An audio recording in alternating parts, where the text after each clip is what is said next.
The Browns, they're putrid. They're the worst team in the NFL. The 2024 season is over. Lamar Jackson can't win the playoffs. He'll win a third MVP, though, so that's great. Drew Sample is the most important piece of the Bengals offense next year. Go Joe Burrow. He deserves to be MVP. I wish he was the Browns quarterback. Kind of mean that. If you're looking for the most reactionary, silly, and unserious show on the internet, then you're home. Live from Hamilton, Ohio, it's Off the Bench by Chatterbox Sports on 1410 ESPN Radio. All right, everybody, welcome in Off the Bench, presented by United Dairy Farmers. Chatterbox Sports on YouTube, ESPN 1410 Wing AM in Dayton. There was no way in hell we were going to start on time 2 days in a row, right? Like, it was a miracle it happened yesterday. We just didn't want to spoil people. That's what it comes down to. That's right. We got to keep them, I would say keep them guessing, but I guess the guessing would have been starting on time. So we got to stay consistent. I think so. I think yesterday was the outlier. I think this is normal. Right. Like, I think this is just back to normal versus yesterday. Like, we thought that was, but it is what it is. We welcome you in regardless. Excited for today's show. Yesterday before, I remember Jake and I talking about the fact that, hey, content season is kind of dwindling down. Like, and then all of a sudden, some Bengals news happened yesterday that we'll dive into, an unfortunate injury or an extension of an injury that happened last year, how that'll impact the Bengals coming up. Cincinnati Reds, they add their outfielder, but is it a big enough name to appease Reds fans? We'll talk about that. Austin Hayes, the Reds get a deal done yesterday, 1 year, $5 million contract. We'll talk more about that. And then Charlie Goldsmith, he's going to hang out with us. We're going to talk all things Reds with him for a bit, and then we'll, of course, talk some Bengals with him as well. But we got a lot to dive into here today. Casey, good morning. How are we? Good morning. Good morning. I'm doing well. Got a lot planned for you guys today. It's going to be a good show. Yeah. That's a good-looking quarter set. Thank you. I like that Thank one. you. I don't know if I've seen that one before. Yeah. If you guys couldn't tell, I'm a little tired. I stayed up really late last night. I was unfortunately watching the Bearcats. I don't know, man. I don't know what to say about them. Well, I got a couple things. Casey asked me this morning before Elliot got here, and I kind of pushed it off because obviously that's your territory. Sure. Let you answer his questions. But he was basically just asking me, like, how are they that bad? And I really didn't have any good answers for him. No. It doesn't really make sense. He's confused. They win. I mean, on paper, they should be winning games. They don't do it, though. I mean, they forced 19 turnovers. UC turned the ball over 6 times. Utah had 19 turnovers. They lost that game. So, Utah had more fouls. I don't know. Tough night here in the Miami Valley as well. Dayton losing by 20. They've lost by 20 twice in A-10 play 1 month into the season. That hasn't been done since like 1996, 97. I mean, Anthony Grant just making history over here in Dayton leading these Flyers. So, Flyer fan base uncomfortable and uneasy. Bearcat fans uneasy when it comes to college basketball. But we'll get into that more in a moment. I know before we get into the Reds conversation, Bengals and Charlie Goldsmith coming up here in a little bit. Let's touch base on some of the other happenings in the world of sports. We send it to Elliot for Elliot's headlines. Score updates, breaking news, local and national headlines, whatever's going on in the world of sports, Elliot has you covered. Off the Bench brings you Elliot's headlines.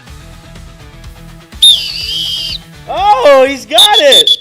He got it. Sorry, radio listeners. I didn't even look at him because I usually the bid is that he didn't. He had the Today whistle. felt right. He had the whistle. Man, that is going to blow somebody's ears out. Wow, that was great. Okay. Maybe that might be a one-day thing. That actually gave me the energy to keep going. That was the highest possible tone that whistle would get. Yeah, no, this thing, is it a Fox 40? It is a Fox 40. Fox 40, the best whistle in the game. Wow. Yeah, absolutely. How about that? Wow. I mean, that is somebody's going to drive off the road. Headlines. We'll start with college basketball. The Bearcats. Woo! They've lost 3 in a row. Woo! They've lost 7 of 9. Woo! Former Bearcat Gabe Matson, he dropped 18 to help the Utes cruise past the Bearcats. Jizzle James led Bearcats scorers with 18. Bearcats shot 63% at the free throw line. A couple weeks ago, Wes said, I'm not concerned with the free throw percentage. Certainly cost them last night. Missed 2 technical free throws. Tough. Gonzaga, they got back on the right track with a 28-point win over Oregon State. Texas A&M, they survived against Oklahoma 75-68. Baylor fell against BYU in overtime 93-89. Ninth-ranked Marquette, they sailed past Butler 78-69. A lot of 69-68 scores here as I'm reading these. Michigan State, they dropped 73 on Minnesota. They win by 22. 12th-ranked Kentucky, this is a big one last night. They upset 8th-ranked Tennessee 78-73. Kobe Brea led Wildcat scores with 18. First-year head coach Pat Kelsey, he has Louisville ranked 21st in the nation, and they cruised past Wake Forest, was it yesterday? I didn't even write it down. 72-59. So how about Pat Kelsey? It's amazing what you can do in your first year as a head coach in college basketball. You would think at year 4 you'd have some success. Nah, baby. Nah. Not here in Cincinnati. Year 4. I mean, Pat Kelsey's not like from here. here or anything. No, he's not, is he? Not that he just spoke at the Elder Sports Stag last year. Super Bowl. At least 10 commercials have sold for $8 million. $8 million, which would be a record pricing for this event. How about that? One thing that's new this year that I don't think is necessary is the teaser commercials for the Super Bowl commercials. Yeah. I've seen a lot of those. I feel like that's new. I feel like I haven't seen that in the past. Don't need it. If you're going to spend $8 million on the Super Bowl commercials, that's enough. Yeah. I'll see it. I don't need the teasers. I don't need the lead up. I agree. Those are my headlines. I'm out of headlines. Question, in what quarter or half will the Chatterbox commercial run during the Super Bowl? I know Trace. That's a good question. He dropped a couple mil to get us in the triple. We got triple overtime value. I think there's a mid-third quarter Elliott weather report. Okay, yeah, that's it. But continuing on, and by the way, I think we did. Did we interrupt him during headlines? I think we followed the rules, right? I think that was pretty good. That was good. Yeah, not bad. Continuing on, just anything around the world of sports, it's kind of caught our attention a little bit. How about the Saints? They've yet to hire their head coach. They've yet to find a head coach that wants to take on that challenge, and I think it's a dumpster fire of a situation. Cliff Kingsbury, who has kind of reinvigorated himself and now is really in demand across the NFL, he's going to stay with the Washington Commanders. Staying tied to Jane Daniels for another year seems to make a lot of sense, but he'll be in the NFL next season, just staying in the offensive coordinator role over there for the Commanders. But how about the fact that when you look at Mike McCarthy, who parted ways with the Dallas Cowboys, that's a very solid head coach, a former Super Bowl winning head coach. He's won everywhere that he has gone. Maybe he makes sense for the Saints. Well, he may make sense for the Saints, but they don't make sense for him. He's pulled his name out of the running. The only name that seems to be left that could take that job is Kellen Moore, and he's pretty busy with the Eagles right now. I wouldn't touch the Saints at all. I don't know why any coach would take that challenge on, and it's not like a challenge. I think that they are challenged. I don't think that they have a whole lot of opportunity. They're in a mess, cap held. They don't have a quarterback. They have a lot of older veteran players on that roster. I just think the Saints have the worst situation in football right now.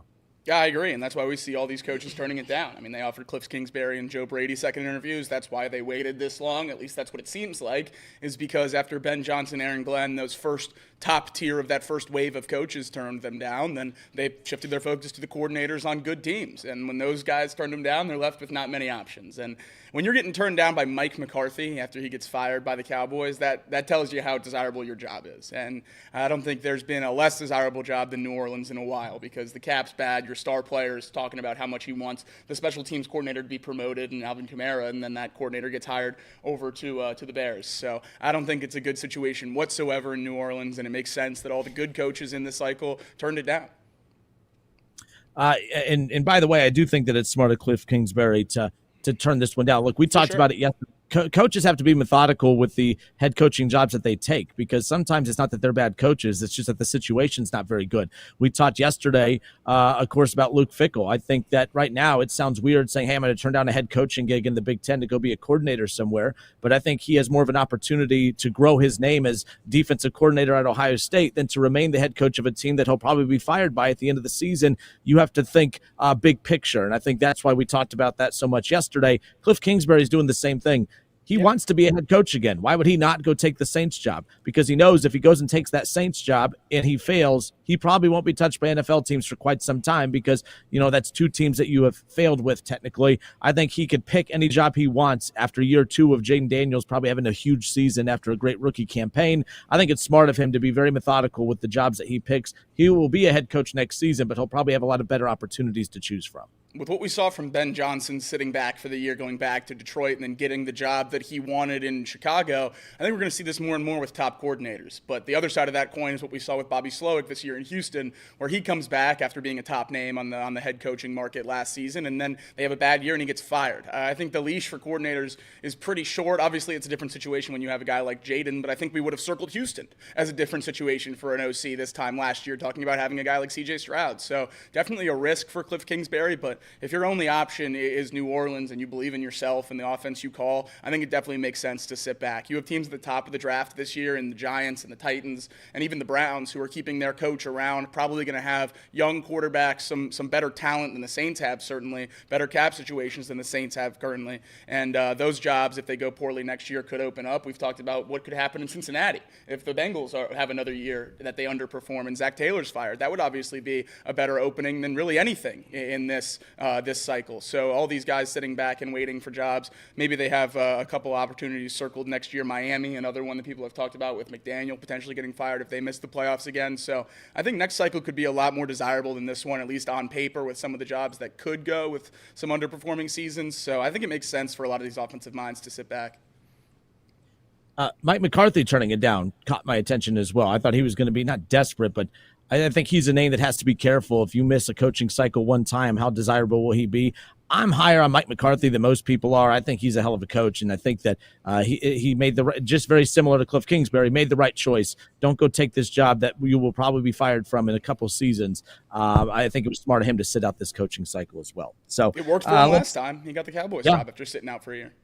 Oh, he did. That's right. He did sit out for a season. Staying in the NFL, when you look, you mentioned obviously the Chicago Bears a little bit ago. Ben Johnson, new head coach. Just thought this was interesting. Former Buckeye, quarterback J.T. Barrett is the quarterback's coach. I don't know why that caught my attention. It just seems like he was just in college. He was just leading a Buckeye national championship contending team, and now he's the quarterback's coach in the NFL for the Chicago Bears. Pretty wild. It's cool to see him fly through the ranks this quick. One of the best leaders I've ever seen in terms of just locker room videos and stuff. Obviously, you don't know what happens in locker rooms, but everyone's always talked about J.T. Barrett as being one of the best leaders to ever go through Ohio State. And to see him fly through the coaching ranks and get a quarterback job in the NFL, quarterback coach job in the NFL, just makes me think I want him back in Columbus at some point. Hopefully, it comes full circle and he's on the Buckeyes coaching staff at some point. But always cool to see guys that you watched play in college that don't necessarily work out in the NFL find their way into the coaching ranks. Definitely cool to see. More headlines. How about this one? Speaking of great quarterbacks, dynamic quarterbacks, amazing quarterbacks, it was awesome to see that after the tremendous, amazing, almost MVP caliber season we saw from Russell Wilson, that he is going to be rewarded for his efforts and his great play this year. He's a Pro Bowl quarterback, guys. Russell Wilson, Pittsburgh Steelers, they found their guy. How can you just let a Pro Bowl quarterback walk right out the door, possibly? Russell Wilson, a Pro Bowl quarterback? What the hell are we doing? People get on the NBA for having a meaningless All-Star weekend. The NFL has surpassed that. I mean, the NFL's all Pro Bowl, All-Star weekend, whatever. I think they do it during the week, actually. It's a joke. I mean, it's an absolute joke. I don't think if you got, and now it's not even in Hawaii. Is it in Canton? Orlando? It's Orlando? Okay, it's Orlando. All right, that's not terrible. But you don't even get the benefit of going to a cool place. You go to Orlando, you play flag football, and you play dodgeball, and that's it. That's what we're doing here. Bring back the Pro Bowl if you're going to do it. If not, you can just cancel the whole event. You can just say on paper who are the Pro Bowl starters, right?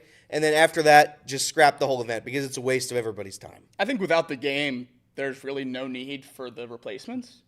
I agree. I don't know if that's a weird take, but I mean, you don't need to fill out a roster with 3 quarterbacks if they're not playing a game. Let Joe Burrow do all the passing challenges for the AFC if Josh and Lamar don't want to go. I don't think giving these guys empty Pro Bowl bids. When we talk about Tyler Huntley as a Pro Bowl quarterback, this happened a couple of years ago. Andy Dalton has more Pro Bowls than some Hall of Famers. So it means nothing. I 100% agree, and I think there's something you can do to change that. I think they thought eliminating the game would eliminate some of these opt-outs because they can just go and have fun instead of playing a game, and obviously that hasn't worked the way they wanted it to work, but I still like it. I still watch it every year. I think it's fun to watch. I bet on the dodgeball. I bet on the precision passing.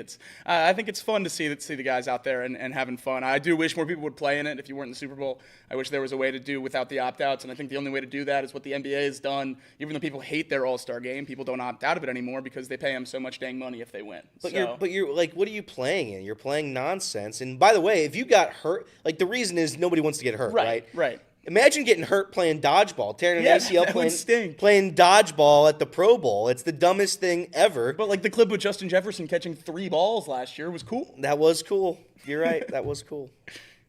Yeah, this is how I know that being named a Pro Bowler or being a Pro Bowl quarterback doesn't carry a whole lot of weight. Look, Joe Burrow doesn't need to be named a Pro Bowler for us to know that he's a good quarterback, right? Like, I think that goes without saying. But, the Cleveland Browns, who are absolutely horrible when it comes to the quarterback position, they're the only team in football that started the season with 3 Pro Bowl quarterbacks on their roster. I mean, I know Huntley I wasn't there by week 1, but he was on the roster during training camp. They had 3 between Jameis Winston, Huntley, and obviously our guy Deshaun over there. 3 Pro Bowl quarterbacks on the roster. Look how that worked out. He's just as much my guy as your guy. How would you power rank the All-Star Pro Bowl events in professional sports? There's a clear one. Most meaningful to least meaningful. Yeah, the clear number 1's easy. Here's Home Run Derby, then the MLB All-Star Game, and then everything else underneath. I mean, it's a gap between. The NBA All-Star Game. I like hockey's good as well. Yeah, I'm being unfair there because I don't watch hockey or follow it, so I'm not really sure like how they do theirs or like how the fans engage with it. So it sounds like they engage with it pretty well. They accept it pretty well. Do the players accept it? Do they play hard in these All-Star games? It certainly seems like it. And they have 3 teams for the 3 different sides, and they rotate through. It's kind of like a round robin. So it's fun to see all the guys out there. And the skills challenge, they really buy into the skills challenge, and like winning that and the speed skating and stuff like that is really important. So that makes the weekend really cool outside of just the game too. Yeah, football, I get why that Pro Bowl thing is taking a step back. I get that. It's a physical game. Like, I understand that. But the NBA that game's worthless. It's in the dunk contest that used to matter, you have McClung who just announced that he's coming back. You have to literally highlight a non-NBA player that's going to be in your dunk contest because there's no NBA players that want to take part on NBA All-Star Weekend. That doesn't make any sense to me, but is what it is. I think to participate in any of that stuff, you should have to be an All-Star.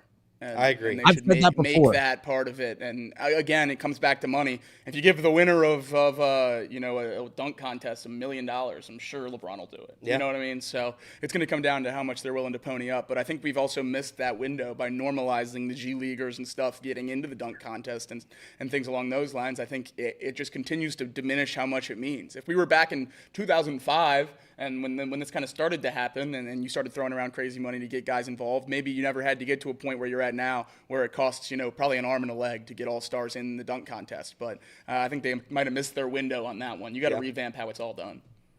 Yeah, I've said before, if you're voted as an all-star, the fans have voted you like that you are the top product that the fans really enjoy. So they want to enjoy watching you during All-Star Weekend. I think that, the skills competition, the 3-point competition, the dunk contest should all be filled with only the individuals that were, of course, voted upon to be in the All-Star game. But that's wishful thinking. That's not going to happen. But one other note while we're talking about All-Star Weekend, LeBron James and Bronny were invited to play in the Skills Challenge. Bronny invited to play in the Rising Stars game. They declined those invites. And I saw a lot of people dogging on Bronny. Why would you decline an invite to play in the Rising Stars game? This is giving you an opportunity, blah, blah, blah, blah. I'd see those same tweets if he accepted to play, right? If he was in that game, everyone would hate him because he's only playing in that game because his dad got him into the league and all that good stuff. So I don't understand why people try to play both sides of that fence. If you just want to hate him, just hate him. Don't try to act like you're standing on some high ground. He's also averaging 16-4-4 in the G League now, which is better than any player picked in the 50s in the draft. Interesting. Shooting 9% in the NBA. Well, he hasn't played in the NBA since week 1. I know. Hey guys, do you think Ellie De La Cruz is going to be here long term? I think we've answered that. Our answer. Yes, I do. Do you? Well, you know what? What we say doesn't matter. You know what does matter? Well, how about one of the owners of the Cincinnati Reds? How about president and all that fun stuff? How about Phil Castellini? How about what he has to say about it? I bet you he's going to have a lot of great things to say. He's going to make us feel very confident that the Reds can get it done, right? He usually does. right? He always knows just what to say to make us Reds fans happy. Phil Castellini was asked about, well, what's the likelihood that the Reds are going to get a deal done with Elly De La Cruz? And his answer, a little surprising, or is it? We'll have that coming up next for you. This is Off the Bench, presented by United Dairy Farmers.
All right, and we welcome you back Off the Bench, presented by United Dairy Farmers. Chatterbox Sports on YouTube, ESPN 1410 Wing AM in Dayton. Quite a few Reds things that we need to dive into. Yesterday, Charlie Clifford, sports anchor with NBC5 out of Cincinnati, again, WLWT, again, had a chance to sit down with, of course, Phil Castellini, and they got to talk about a lot of things, too, just about the expectations for the upcoming season. But one of the most notable clips that has everybody talking is their conversation regarding Elly De La Cruz. So we're going to have that for you coming up here in just a second. We're also going to have reaction. Austin Hayes, the Reds addressed the outfield. They added an outfielder. They added a guy. They sure did. We got our guy. An all-star. An all-star. I mean, they technically did it. So we're going to touch on both of those things here as we dive into the Cincinnati Reds. But let's get back again. Charlie Clifford with WLWT had a chance to sit down with Phil Castellini, and he was asked about, well, what's the likelihood, what's the process of getting Elly De La Cruz signed to a long-term extension in Cincinnati? I don't think we should be surprised by how this went. Take a look. Elly, you shoot out the biggest deal ever to Joey for a non-free agent down the road. Who's to say you wouldn't do that again if things go right? You know, we would obviously love to make guys like that franchise guys. Yeah. And that's something Nick and his group are going to have to deal with at some point in the future. You know, he's a special player, and you know, only time will tell what will happen. But, you know, where the game is today and the economics around it could be a challenge, but those are decisions that Nick will have to make down the road. But, you know, you just want to take full opportunity of a guy like that. He's a once-in-a-generation kind of player, and the fact that we have him is amazing. Kind of like watching Burrow's career evolve at the Bengals.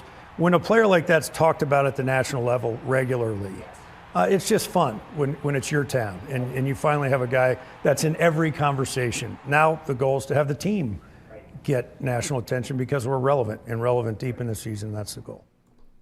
Again, that was Charlie Clifford with WLWT, who had a chance to sit down with Phil Castellini. And Elliot, I'll start with you. We shouldn't be surprised by that answer, but there was a lot of stuff wrapped up in that answer. Your takeaway is what? I'm sure that doesn't make you all warm and fuzzy inside regarding the future of Elly in Cincinnati. No, I've accepted that Elly won't be a Red long term, and I think most Reds fans should have that idea in their mind. Whether it's right or wrong, and the answer is most definitely it's wrong. But, you know, that's the way, unfortunately, the sport is. He's not wrong in that side. You know, he knows how the business works. And, again, I can't ask an owner that doesn't have $800 million to spend $800 million. I can't ask him to do it. I don't know what Elly would cost. If you try to get a deal done now, I really don't. He's got the toughest agent in professional sports. I find it strange, though, that he keeps passing it on to Nick Krall, like it's Nick Krall's job to spend his money and you know, utilize his whatever $50 million that he's allowed to spend per year. I don't understand that. You know, if he came out and said that, you know, we don't have Dodger money, we don't have Yankee money, we're the Cincinnati Reds, and that's the way it is, I would feel a little bit better. Not better in terms of, you know, I feel all warm and fuzzy, but better in the fact that at least he's being honest. Like it seems like he was trying to put most of the blame there on Nick Kroll. And I don't think that that's the story. The story is there are owners that have money in this league, and there are owners that don't have money. The owners that don't have money can't extend guys like Elly De La Cruz. We have one of those owners. So Yeah. I that's my takeaway. I'm not shocked by any of it. I get it. It's just a brutal blow. It just makes me want to take the next 4 years or whatever it is, 4 years, and then maybe trade him, but 4 years and sit down and say, you know what, we got him for 4. Let's maybe try to do something magical in those 4. That's exactly where I'm at. And I know we're going to talk about it. We're probably going to talk about it a lot over the next couple of years and over the summer and everything like that. Every great play he makes, we'll talk about whether or not we can sign him and how much that affects his value. And it's going to be hell. But we have him for 4 years, and he's an electric player, and we get to watch him, and that's going to be really, really fun. And I'm going to try not to think about the whole free agency offseason in 2029 when he's not a Red anymore, because he's not going to be a Red anymore. We're not going to get it done long term unless, and we talked about it briefly yesterday, there's a massive holdout where small market teams drastically change the way contracts are done by using the negotiating power they have within an expiring CBA to give us a chance. And then in that case, if you're Elly De La Cruz and we haven't won in the 4 years that you're here, and you can take whatever it is, $300 million everywhere, everyone can give you the same contract, why would you stay if we haven't won? Yeah. So we need to look at this as a window with him right now to prove to him and to everyone else that we can win with him. Because if you can't win in these 4 years, what's the incentive on his part to sign and stay? In the next decade, we're going to give you a chance to win. Why couldn't you do it when I was making less money? So I think these next 4 years are just as big for us if we don't have him as they are for our chances to sign him. But I'm not entirely optimistic that they're ever going to get it done. 0% chance in the current setup of contracts. I still go back to when we had Tommy Thraw on, and Tommy was just very open about his thoughts on that. And the reason that caught my attention is this is no disrespect to Tommy or anybody, but those guys aren't allowed to be open and honest. And part of me just wonders is if they have been directed to be open and honest, because we don't want to set expectations of this actually happening. And you almost wonder if that's what this approach is, because Phil Castellini, although we're saying he's tiptoeing around it, I don't think he was. I think he was blatantly just telling us, yeah, it's probably not going to happen. And that's why he talked about enjoying the time that we have while he's here and all of that. I feel like the Reds front office approach is, hey, media members around, within the organization, don't sugarcoat it. Don't try to spare the feelings of the Reds fans. We cannot set up. I think fans will be more angry if we spend the next 4 years thinking that it can be done and it not happening than if we spend the next 4 years knowing we only get 3 to 4 years and it happens. We'll be upset, but we kind of knew it was coming, if that makes sense. So I kind of understand, I wish they'd be a little bit more blunt and a little bit more truthful, but I would appreciate it more if they just came out and said, yes, this probably is not going to be likely. But again, the unknowns, like you guys talked about with the collective bargaining agreement and what could shift the direction of baseball at that point, maybe it opens the door for it. But I almost feel like the reason everyone's been so comfortable saying it's not going to happen is because they've been instructed to be open and blunt about it because of the fact we don't want to get Reds fans' hopes up. I think that definitely plays a role, and we talked about it with the Bengals all year. We talked about it with the Reds last year. Expectations are always the thing that make you feel worse when you don't live up to them. So if they can continue to chip away at that base of expectations, maybe Reds fans won't be as mad when he inevitably walks out the door. Because I think if you did string Reds fans along for 4 or 5 years and then you don't give him a reasonable offer, I think they're a lot more mad. They'll be very mad. But I think they're a lot more mad when he inevitably leaves. So this might be a preemptive saving face for the Castellinis and really the Reds as a whole. I think the hardest conversation. I think that the hardest conversation to have, and one that's going to come up if and when we realize we really can't sign him, is when do you move him? Because you can't sit and let him walk for free. Not this talent. If you can't keep him, you got to get something for him. And I keep going back to what the Nationals did and where they're at now. And obviously they're not in the best spot, one of the worst teams in baseball. But they have a decent young core, and that all came over in the Juan Soto trade. So you have to be able to steal someone's entire farm, and it has to be really, really good players if you're going to move Elly De La Cruz, because you can't just let a guy like that walk out of the building and sign with the Dodgers for $500 million, $700 million, or whatever it'll be at that point. You have to get something for him. So if the Reds can't extend him, we're going to have that tough conversation at some point too. Yeah, like when I thought, with that being said too, if we expect that they're not going to keep him, it's going to hurt, but it won't hurt as bad as if we're being strung along and we think that it's going to happen. I'm not comparing Elly De La Cruz to T. Higgins, but these are two very popular players within each respective fan bases of these teams. I think Bengals fans had accepted that this past season was going to be the last season of T. Higgins. I think what's going to happen now is if T is ultimately gone after this, off season, I think it's going to anger more Bengals fans because of the chatter down the last month of the season where we got to do whatever we got to do to keep him. We're going to have those conversations. We need T. Higgins. I think there's going to be more Bengals fans who are upset with the departure of T if it happens because of that than what they would have been a month and a half, 2 months ago when I felt like everyone had kind of universally just accepted it, if that makes sense. So I think that's why the Reds have this approach when it's all said and done. And, man, we talk about Bengals just letting your players just go and not extending them. This is that, but on steroids just because of the fact that Ellie is just a megastar at this point. So, but you're right. We're doing it too. We're focusing on the negative of him not being here in 4 years. That's a long time. That's a long time. We have this upcoming season. And by the way, this is the most improved team in baseball, apparently. And they were the most improved team in baseball yesterday at this time before they made an additional move. They addressed the outfield, guys. They have fixed all their problems, right? This team has no holes, correct? Austin Hayes, now a Cincinnati Red. How do we feel about that? That literally happened minutes after we ended the show yesterday, after talking a lot of Cincinnati Reds, of course, and their offseason. They've been looked at as the most improved team in baseball by a lot of national media out there. Buster Olney, Dan O'Dowd, and guys like that with the MLB Network. What did you think? What did you react to when you saw this news yesterday? Yeah, I mean, it's fine. We got our outfielder. Listen, Austin Hayes is a solid player for what the Reds can afford. I think he makes the outfield a little bit better. I know there were some comparisons. And they were talking about it on Chatterbox Reds yesterday afternoon. Is it going to be another Tommy Pham, Will Myers situation? I think Craig was the one who brought it up. I could be wrong. Austin Hayes is 29. The other guys were well into their 30s when they came to Cincinnati. I think this is a little bit of a different situation. Jacob mentioned it. He is an all-star. He does hit lefties very, very well. And I do think there's a chance if he has to, he can play every day in right field. Not that I'm saying that will happen, because I do think Jake Fraley is a guy that's being slept on a little bit. Bad year last year. I think Jake Fraley can pick it up to be at least what we need him to be, and that is a pretty solid hitter against right-handed pitching. I'm excited. I'm starting to get excited. I would have liked them to do a little bit more. I think most Reds fans would probably agree that you expected a little bit more. I'm still a little bit concerned about the bullpen. We haven't really talked about the bullpen at all this entire offseason. Not a ton of upgrades there if you don't count, maybe the possibility of Graham Ashcraft moving to the bullpen and a couple other pieces here and there. But I feel okay. I feel ready to roll for this Reds season. I mean, if you had to ask me and you have to say, Elliot, you have to bet everything in your savings account on whether or not it's going to go over or under 78.5 wins, then I'd still probably take the under.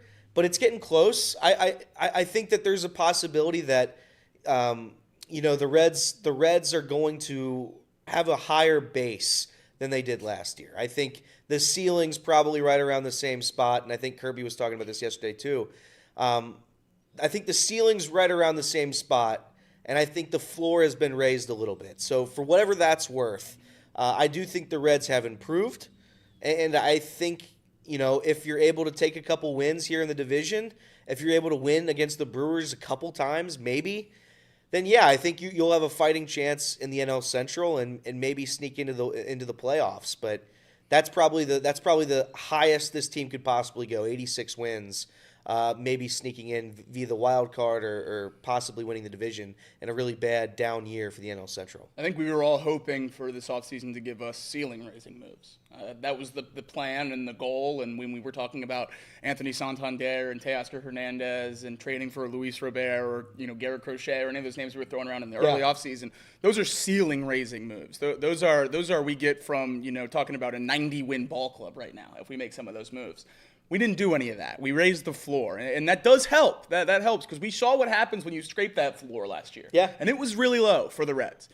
Raising that floor is going to help the Reds maybe more throughout a season than one or two of those big-time moves. But it just doesn't feel like they did enough. It doesn't feel like they're going all the way in on this window if we really don't think we can re-sign Elly De La Cruz. When's the next chance you have to have a player like that? And to drag your feet with Gavin Lux, Brady Singer, Jose Trevino, Austin Hayes offseason, I just don't know if that's good enough. And to not give everything you can into these couple of years where you know you have a generational shortstop, I just don't know how you can justify that.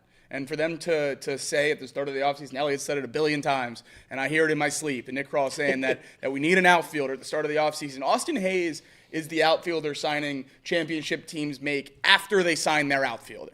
You sign him to come off the bench, be a guy against the lefty bats, a situational hitter.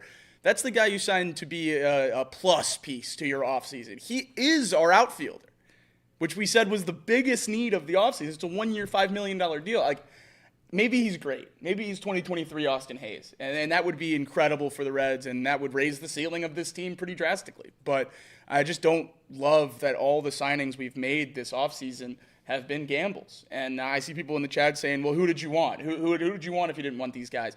I don't know. I would have liked the Reds to make bigger swings. And I know that that's probably, not realistic and stuff that they would never do. But I don't like grading the Reds on a Reds curve. I like grading the Reds on an MLB curve. And if you're talking about this offseason with this core, it's not good enough for the other teams that would be trying to win. But we give them an escape because they're the Reds. And like Elliott said, some owners don't have enough money to pay those big contracts, and we're one of those owners. So we give them a pass. But it's just not enough, I don't think. Hope I'm wrong. Hope we win 90 games. Hope we win the Central. Hope we get into the playoffs. But I just have a tough time believing that these additions are going to be enough to push the Reds over the edge. I saw a tweet yesterday from Lance McAllister with the 700 WLW, and he brought up a good point saying, you may not be in love with all these names with the Gavin Lux, obviously, and you had Brady Singer, and you bring in an Austin Hayes, and obviously you look at the names that they've added, but every single one of these names that they have added is an upgrade over a deficiency that this team had last season. So that's a good point. Every at-bat that Gavin Lux gets is at-bats taken away from guys that we deemed not MLB ball players last year. So, and Brady Singer, every pitch that he throws is a pitch that he is taking from somebody that we didn't deem to be good enough or should not be pitching for the Reds in 2023 or 2024. So when I read that from that perspective, I'm like, okay, he's not wrong. That is a good way, a positive spin to put on it, if you will. The other thing I thought about too is, let's say that the Reds would have got a Santander or a big, Teoscar Hernandez. If they get a name like that, they're probably not making many other moves after that. And you got to ask yourself, are we wanting the flashy big move to make us feel like they've elevated this roster? Or do you want a couple of solid moves that I think actually benefit this roster more than just one Teoscar Hernandez? Like, I think when you look at Austin Hayes with Brady Singer, with a Gavin Lux, and with the changes that they've made there, I think that improves this team more than if they would have just signed a Teoscar Hernandez. Now, you could say, why are they mutually exclusive, though? I know they are, but why? And that's a fair counterpoint. But knowing how they operate, this goes back to our point yesterday. There's things that we know how the Bengals operate, and a lot of opinions are based on how we know they operate versus how they should. How the Reds should do this is Teoscar Hernandez or a Santander with these moves, but we know that's not how they operate. So we knew it was either going to be one or the other, or feel like it would have been one or the other, but it shouldn't be. I'm with you, Jake. It should have been a Teoscar Hernandez with the Brady Singer, with the Gavin Lux, and guys like that. That just obviously hasn't been the case.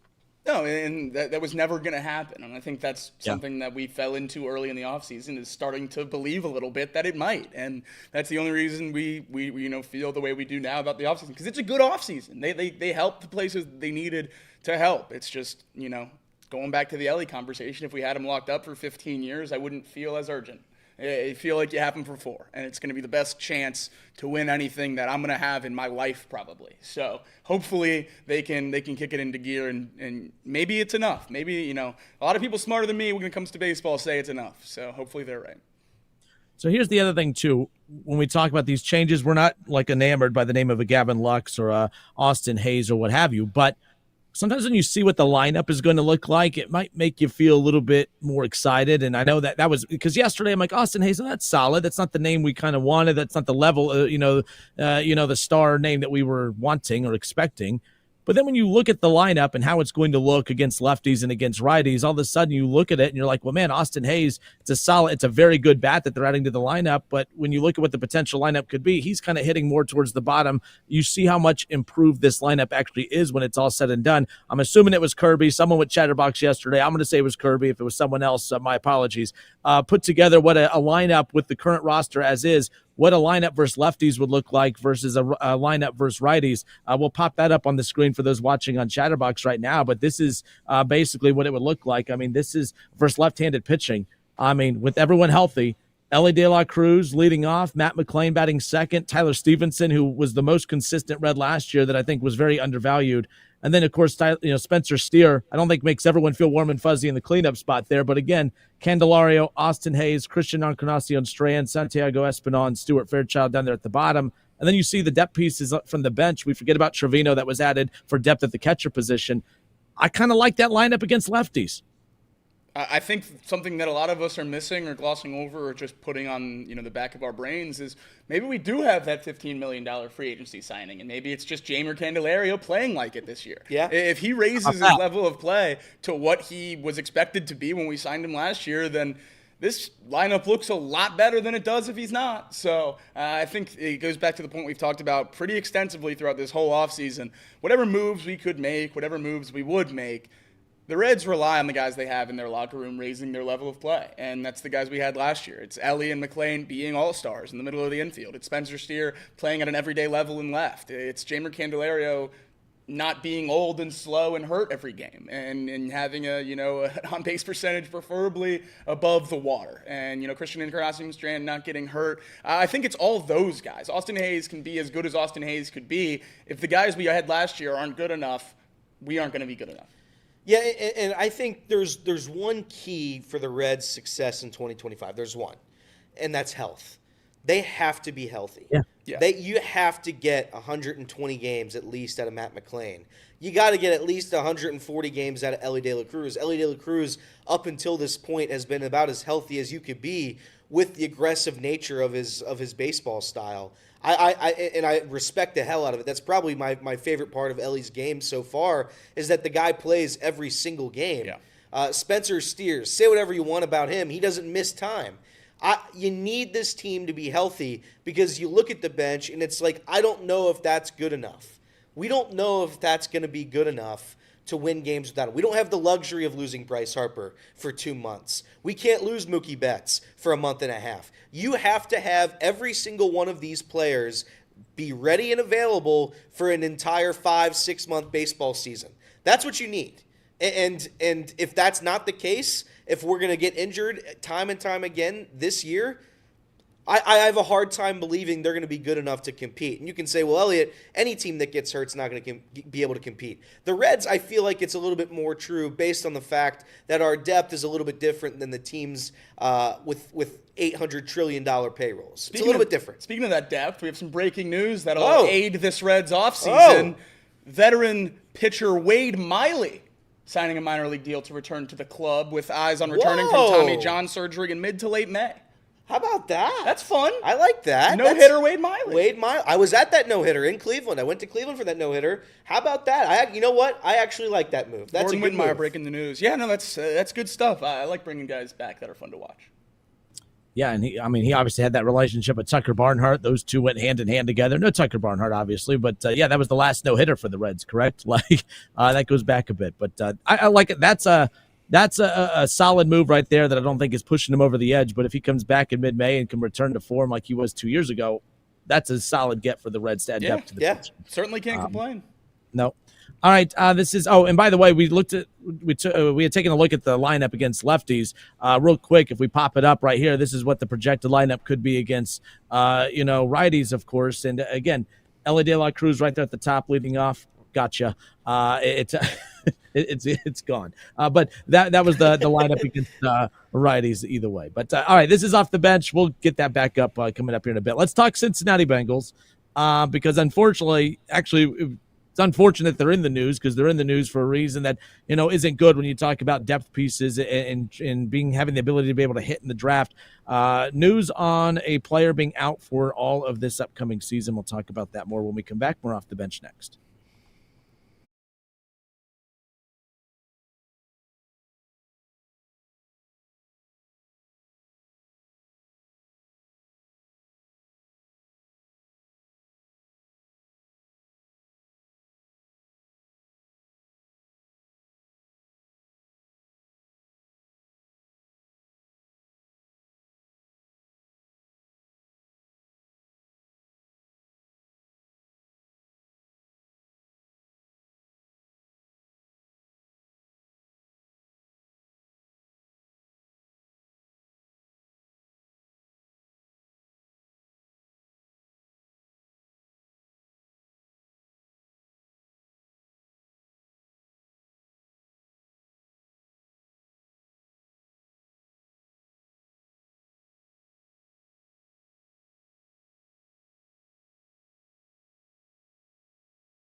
All right, and we are back.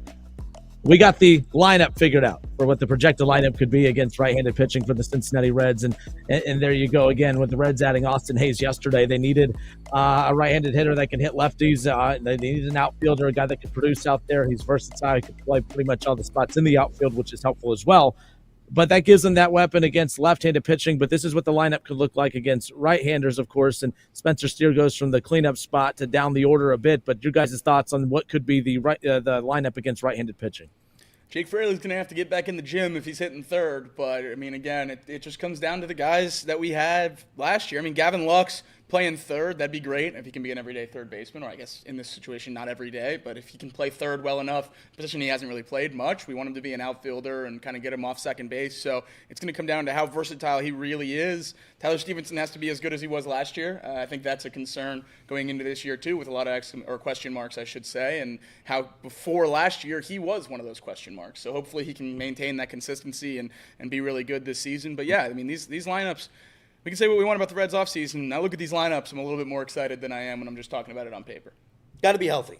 This has got to be the actual lineup. We can't go through spring training and lose 6 guys. So no steroids. No steroids. If you're thinking about doing steroids, don't do it. If you're not thinking about doing steroids, don't do it. Don't do it. Well, remember, he didn't do them. Right. His food got spiked. So don't eat. Allegedly. Wink, wink. But don't know how it happened. But you know.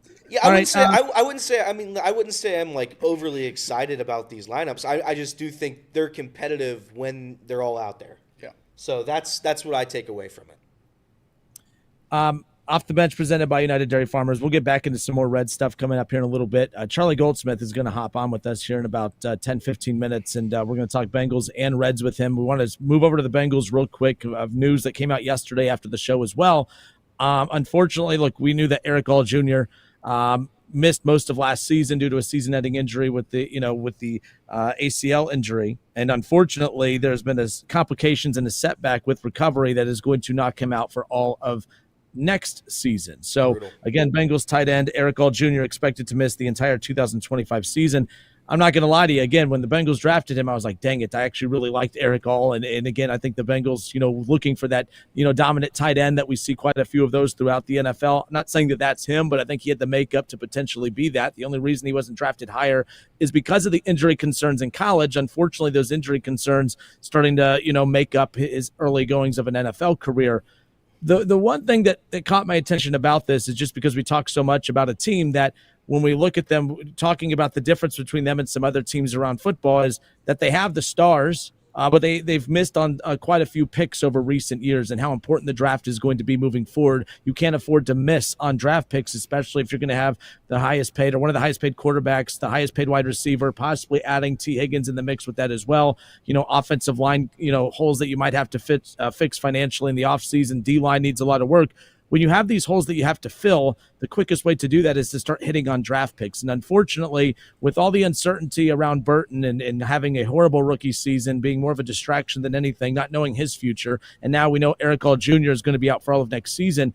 When you look at last year's draft, the higher draft picks, knowing you're going to be without your 3rd and 4th round pick, those basically being non-factors for 2025, that's a little of a concern. First off, very, concerned about Eric All Jr., and it's unfortunate about that injury. But when you look at it from a team standpoint as well, already no 3rd or 4th round picks from last year that will have an impact on the roster this upcoming season. That could be a concern as well.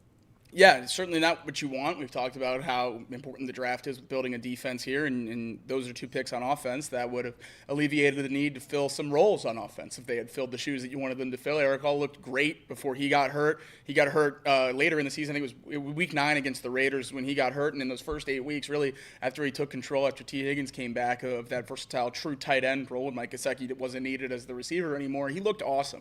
And it really pushed tight end down the list of needs for me going into next season. But with him out and the uncertainty around Gesicki's future, I think tight end shoots up the board, which is really unfortunate with the other needs this team has. I think that's something you're going to have to look at. And then with Jermaine Burton, obviously that changes the T. Higgins conversation drastically. If he was able to perform at the level they wanted him to perform at, my main worry going into this offseason is, will this stop the Bengals from taking risks? And that's not what I want. I don't want the Bengals to look back at last year's draft class and say, we're not going to take any risks anymore. Because Eric All was a huge risk. He was a guy who was projected to go a lot higher than he was in the 4th round, but he kept falling because of the injury. injuries, an ACL tear to his right knee, the same injury he suffered this year with the Bengals. And Jermaine Burton, obviously the character concerns. He was talented much higher than the 80th pick, and he fell down to where he was, and the Bengals took him. Neither of those gambles paid off. But I don't want the Bengals to just sit there in the mid-rounds of this year's draft and next year's draft or however long this current regime is here and say that they're going to take the safe pick every time, because that's not how you hit. That's not how you win, and it's not a good formula to operate within. So I hope they're still willing to take risks, even though those two didn't work last year. It's a tough hill to climb, but they don't have a choice at this point. I just wanted to say real quick, Eric Gall was one of the bright spots of last season. And as Jacob said, it was sort of a gamble, right? It was sort of a risk to take Eric Gall based on the injury history. And unfortunately, it came back to bite him, and it's going to cost him maybe his career with the Bengals. I want to say this.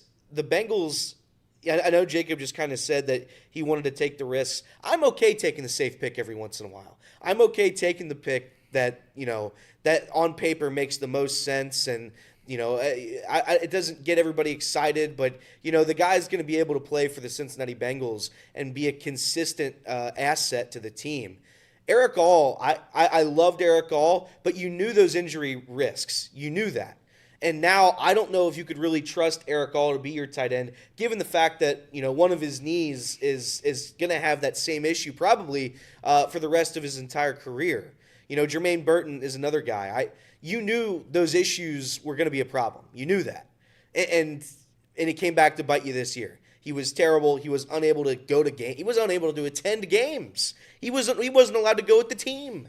So I'm okay with the safe pick every once in a while. I understand what Jacob's saying, and he's 100% right. You can't be just afraid to do anything because you miss so frequently, seemingly, on these risky picks.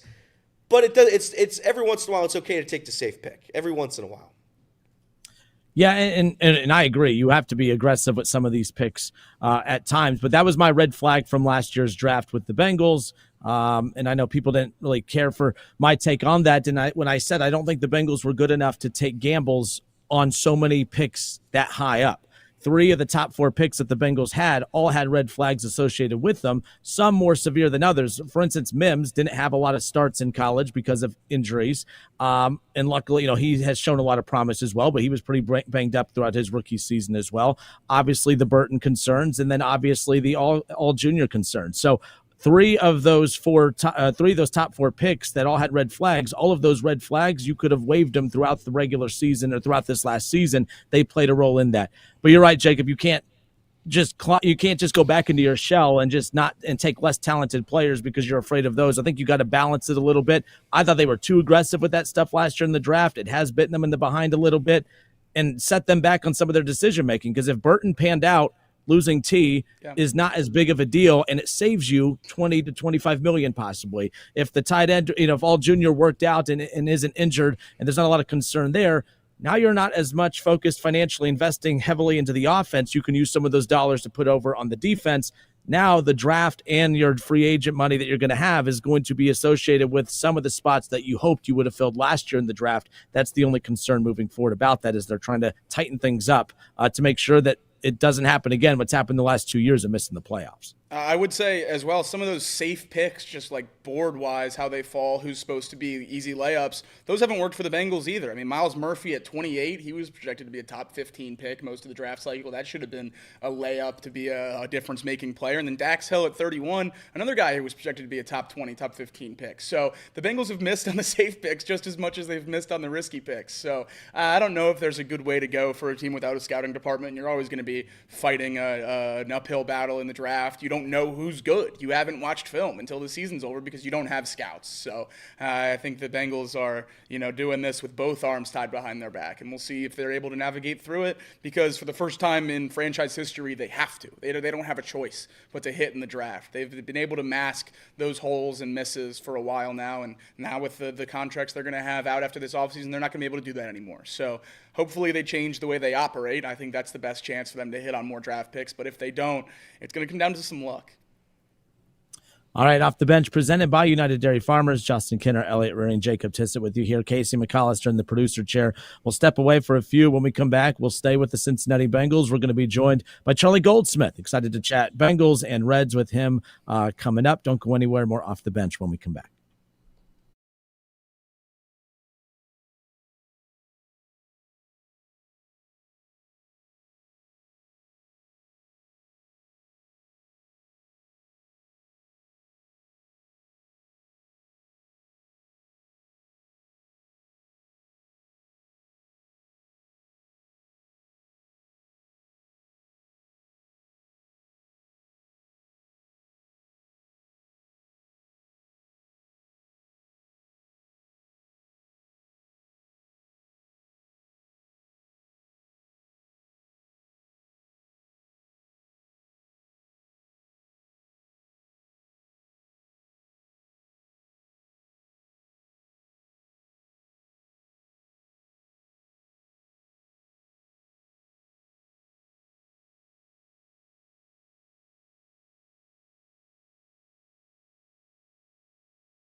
All right, and we are back. This is Off the Bench, presented by United Dairy Farmers. We're just talking Cincinnati Bengals. Unfortunately, Eric All Jr., due to ACL complications, the injury complications, as he recovered after missing most of the 2024 season. Unfortunately, going to be out for all of the 2025 season. That was the unfortunate Bengals news that hit yesterday. But to talk about that and more Bengals news, we have Charlie Goldsmith joining the show. Charlie, we appreciate your time, and we're glad that you're still making your rounds and still covering the teams that we love to talk about and cover ourselves. But we appreciate you giving us some time today. Thanks for having me. Obviously, that's right off the bat with the Eric All Jr. news that came out yesterday. Obviously, a big deal, a big concern. He showed a lot of promise early on in the season before going down with that unfortunate season-ending injury. From your perspective, the impact that this has on the team, not just for this upcoming season, but big picture and how they plan to prepare building out this roster through the draft and free agency, of course. Yeah, significant. You can't underestimate the impact that Eric All had on the entire playbook, really. When you look at the schemes that they were running, the concepts that they were using in the run game, the versatility that Eric All provided that Zach Taylor hasn't had from any other tight end that he's coached in Cincinnati. All of that is what made All such an exciting piece. And when you look at how the Bengals move forward, they almost have a decision to make. Are they going to really heavily invest in the tight end position, which is what it would take to truly replace or to truly find a guy who can, be as they say, a triple threat tight end, blocking, run blocking, pass blocking, and catching, and all provided some yak ability as well. Eric was probably going to be a second, third round pick if he weren't hurt. He's that type of talent. So to replace Eric, they'd probably need to use a day two pick on a tight end, or need to spend $8 to $10 million in free agency on a tight end. So the question is, do they want to push even more resources into tight end than they ever have before during this regime, or are they just going to have to keep doing what they've been doing and just miss out not having that type of player? Sorry, Jacob, I thought we were popping over to you. No, you just talked about that, of course, whether they were going to, focus on, spending money in free agency to start utilizing a talented tight end more than they have in the past. The question is, will their approach will be, but what do you think they should do? Should the offense start to implement more, obviously options with the tight end? I mean, we see so many teams throughout football, especially with more expensive quarterbacks. An elite tight end is significantly cheaper than going to get elite playmakers at wide receiver throughout. I think that plays a role in it as well. But should the Bengals make that more of an approach this upcoming offseason and season? I think you need to have that option. Like what the 2021 Bengals playoff run, for example, showed us was the importance of being able to adjust on a game plan to game plan basis based on the strengths and the weaknesses you have compared to the opponent you're going up against. And previously the Bengals didn't have the Eric All card to play. Sure, I'd like to have a tight end like that, and every team is looking for a tight end like that. But I'd rather keep T. Higgins. I'd rather make sure you're really going all in to invest and overhaul the defensive front.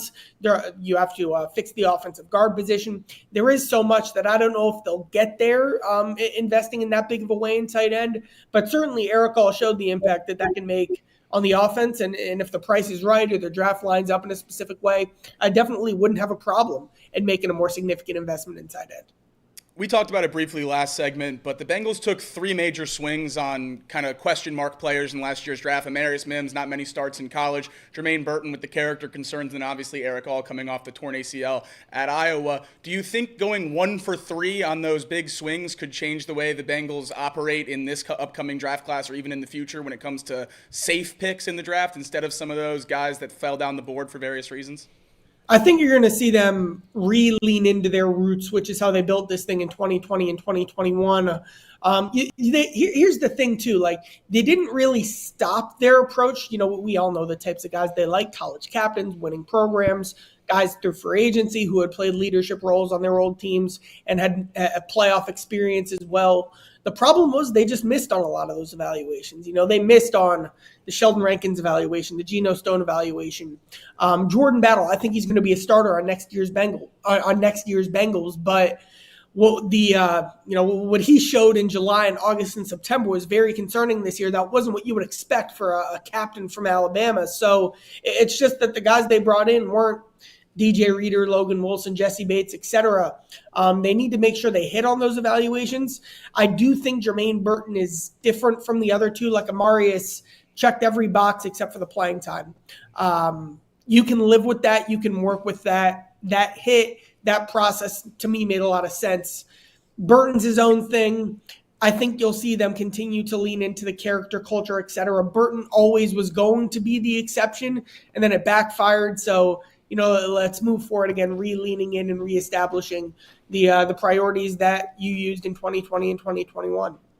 You talked about it there, 2 misses this last offseason, Sheldon Rankins, Geno Stone, 2 other names that have been thrown around for potential cuts this offseason, Jermaine Pratt and Sam Hubbard. How could those defensive cuts be changed by the addition of Al Golden? How will he handle that kind of roster construction of this offseason? And do you think those 4 are a good 4 to circle as potential cuts? Yeah, did you say Hubbard as well? So Hubbard, Rankins, Pratt, Stone. Stone's the interesting one to me. Free safety is such a critical position in Al Golden's defense with what he ran at Notre Dame. And when you look at the range that Xavier Watts had, the impact he made going across the field and making tackles, the playmaking skills, the anticipation, the ability to play center field, he did all that much better than Geno Stone did. So I think one of 2 things will have to happen with Geno. You'll have to change your scheme to fit Geno's strengths and give him more help with the way you structure your secondary and the umbrella at the top of the defense. Or you're going to have to make a change of free safety. And, I went through all the times that defenses attacked the Bengals down the field, all the times Geno got targeted, and he didn't show that skill set last year. And a concerning fit for how that would translate into a true on-an-island free safety role. Rankins, we all watched the same tape this year. Hubbard, I'm all in on the Bengals bringing Hubbard back as their 5th defensive end. He was the only guy on the whole defensive line who was making plays against the run last year. So if you can get him for $2 to $3 million, I'm very in on that. Jermaine Pratt, I think that Al Golden likes more explosiveness from his linebackers, not necessarily a thumper, but a guy who knew more as a rusher, a guy who trusts more in coverage, a guy who has more range. Pratt really struggled with all those things last season. Kind of an awkward fit with even what last year's Bengals defense was, and I'm really interested to see what happens there. I think the reason a lot of people are talking about those cuts and getting extensive cap space this offseason is obviously the T. Higgins conversation, and that shifted gears in the last couple weeks of the season with how Joe Burrow, Jamar Chase, a lot of those guys were talking about T, emphasizing that he is a need. Obviously still very early in this young offseason, but where do things stand with that? Have anything progressed between the two sides? Have they even spoke since the season ended? Yeah, I don't have an update there. I just keep going back to I just, a couple weeks ago, I finished my rewatch of every route that Higgins ran in 2024. And all to me it did was reinforce that he's a better player than I even gave him credit for during the season. The story of the season was losing plays at losing time. Aside from Joe Burrow, nobody made more winning plays on the Bengals than T. Higgins. His consistency remarkable, his hands remarkable, his yak significantly improved. It's funny too, because all right, if you let T go, there's a very good chance you're using a first or a second round pick on a receiver, and what's that worth? $20 million? Or you can use that $20 million on defensive tackles or you can use that $20 million on T and then use the draft capital equivalent to be the resources you need to upgrade your defensive line. So kind of a thing I'll stress too is kind of look at those draft capital resources and the financial resources interchangeably. You'll need to invest in receiver anyway if you let T go, and T really had a heck of a season. Charlie Goldsmith hanging out with us here off the bench, presented by United Dairy Farmers. Other Bengals news this week too. Al Golden, being introduced to the media, new defensive coordinator moving forward. Obviously they needed to make a change of defensive coordinator. Just talk about the impact of that moving forward for Cincinnati as well. So a move that they had to make and a move that they made, the impact that he could make with this team moving forward. Yeah, I think you got to start here. What Al Golden's defense is predicated on is, I keep using the word empowerment. Like linebackers get to really be hands-on and making checks at the line of scrimmage and communicating and building the scheme kind of inside out from that spot. And then the free safety is a critical position with kind of those intangibles as well. Intangibles to me are even bigger than the X's and O's, because you saw the Bengals defense last year kind of lose its way, lose its soul. From a leadership perspective, they weren't getting what they needed. And on top of that, they might be losing all of their leaders from last year's defense. Pratt's a cap casualty, Hubbard's a cap casualty, or Pratt's a cap casualty candidate, Hubbard's a cap casualty candidate. Mike Hilton, a great leader, he's a free agent. Von Bell was a captain, he's a free agent. What Al has to do is what he did at Notre Dame, and it's find and develop the guys who are going to lead this defense. And that could come through free agency. That could come through propping up homegrown guys like Logan Wilson and Cam Taylor-Britt. But the culture needs to improve on that defense, and the players need to be instilled with more confidence that will allow them to play faster and allow them to kind of find that next stage of their careers. And to me, that's where it starts with Al Golden, the ability to envelop the intangibles of those key pieces. All right, we got Charlie Goldsmith hanging out with us again, talking Bengals and Reds. We'll take a break in the action real quick, and of course, we'll transition over to the Cincinnati Reds part of the conversation. Charlie, we appreciate you hanging out with us. We'll be right back. More Charlie Goldsmith off the bench when we come back.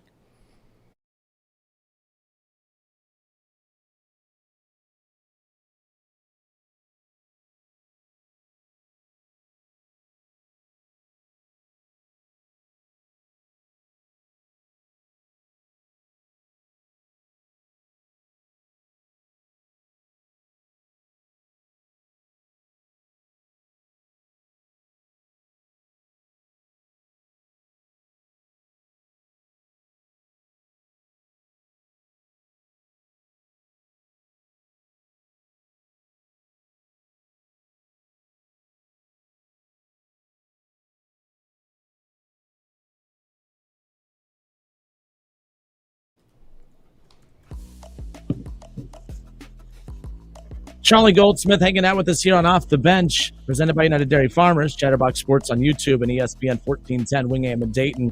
Let's talk about that other team in Cincinnati that's trying to make moves in the offseason to put them in position to make the postseason this upcoming year, of course. Let's talk about the Cincinnati Reds. I know we're going to talk about the offseason and all the moves there, but I think what has everyone's attention today is some of the comments that were made, of course, by Phil Castellini in a sit-down with Charlie Clifford yesterday. And it's the first time we've heard the front office really weigh in on the future and the possibility of extending Ellie De La Cruz. I think it's the worst kept secret out there that this team is probably not going to be able to do it. Is that your point of view? I mean, should Reds fans really just cherish the last couple of years that we probably are going to have with him? Any scenario at all that you see Ellie getting an extension in Cincinnati in the next couple of years? Hot take, most over-discussed topic in the city is the Ellie De La Cruz extension. And no offense, this is a great topic, good show prep. Couple things on this. One, Boris doesn't do extensions. That's his thing. Two, and this is the thing I can't stress enough. Will Ellie re-sign with the Reds? I don't know that anyone in baseball could tell me what the financial outlook of Major League Baseball is going to be in 2029. There's the potential for a work stoppage, and I believe that would be 2027. A lot could change. The players have things they're really digging in for. The league side is expressing a lot of frustration with how the Dodgers are spending. There is nobody in baseball that can tell you what the financial setup for Major League Baseball is going to be in 2029 and 2030. So, if there's a cap, well, that completely, and who knows if there will be, I have no idea. That completely changes the reality of an Elly De La Cruz extension. If there are max contracts, if there are different incentives that teams get if you let a guy go, or all kinds of stuff could change by then. Nobody, and I mean nobody, knows what that's going to look like in 2029 and 2030. Joe Burrow and Jamar Chase are going to be free agents in 2030 as well. So those are my Elly De La Cruz thoughts on that.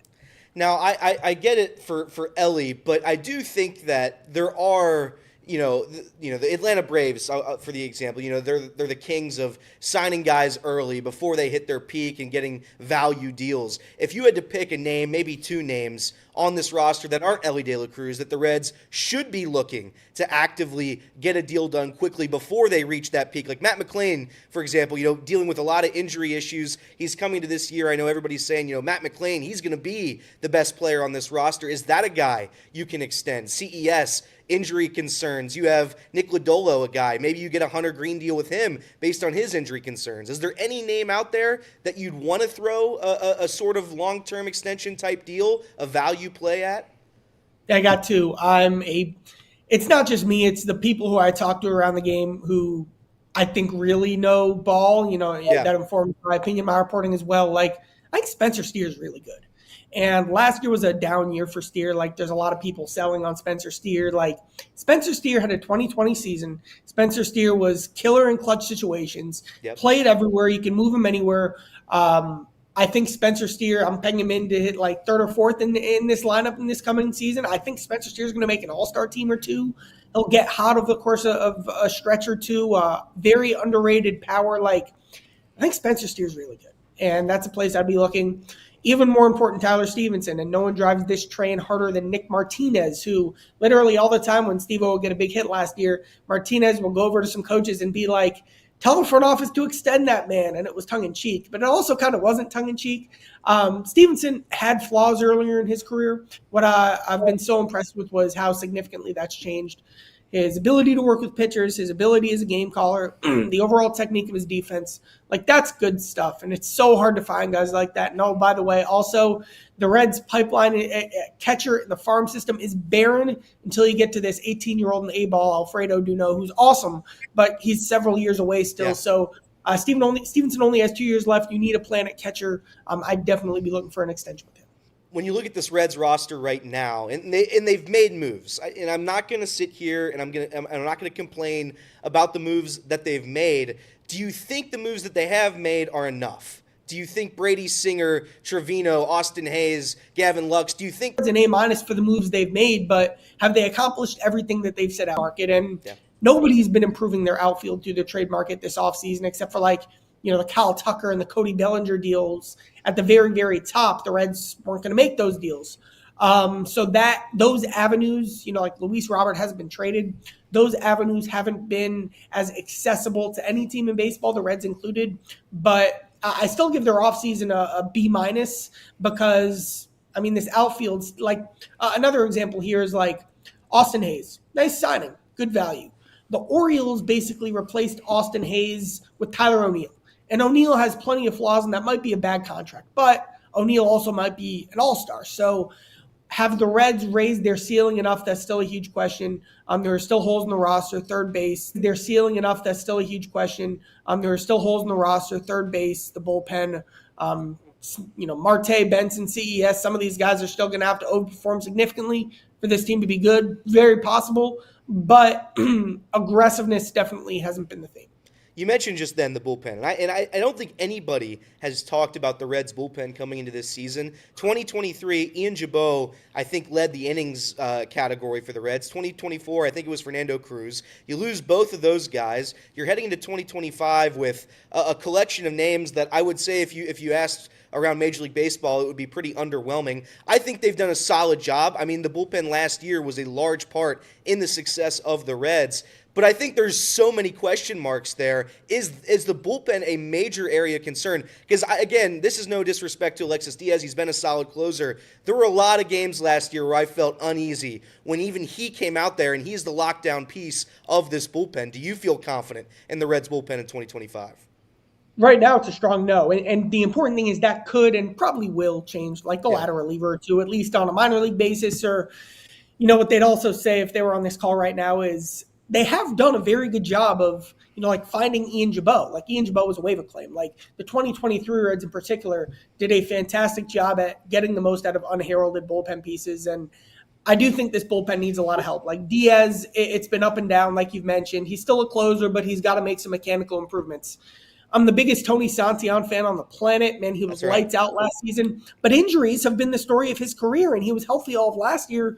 But will that continue? Mull and Pagan, solid guys. Suter, a perfect eighth guy in the bullpen.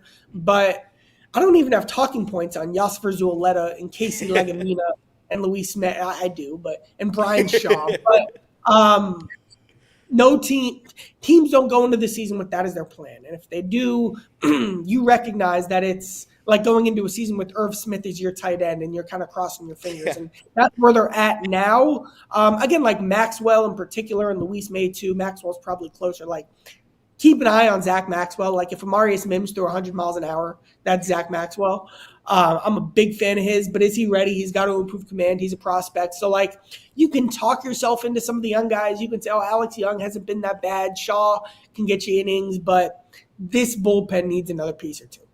More pressure this season, Jeimer Candelario or CES? Who has the most pressure weighing on them to help the Reds in 2025? I think I'll answer it this way. The Reds need CES more. Like, there's a reason he hit third on the opening day roster last year, which a lot of people forget. We talk about, right-handed hitting power outfielder. Okay, they didn't get it. Well, right-handed hitting power, start with Christian Encarnacion and Strand if you're just looking for raw tools, raw traits. We've all seen, specifically in spring training, it seems like he always has a million of these. Like, that's there. And he hit third last season because they said, if Strand can be that guy, that changes the entire way this offense feels, and the lineup kind of is built around that power, along with Ellie and McLean, et cetera. If it's not there, they don't have a lot of other sources of right-handed hitting power. And CES, I think, will be competing for a spot, competing for a role. Not guaranteed he starts the year in the big leagues. He'll have to fight for a spot. But certainly when you look at his spring training track record, the biggest thing for him right now is going to be health. And there was scar tissue, and he had a couple of little setbacks in there coming off the wrist injury. He'll have to show where he's at right now from an offensive perspective, from where his strength is at overall, specifically in that wrist.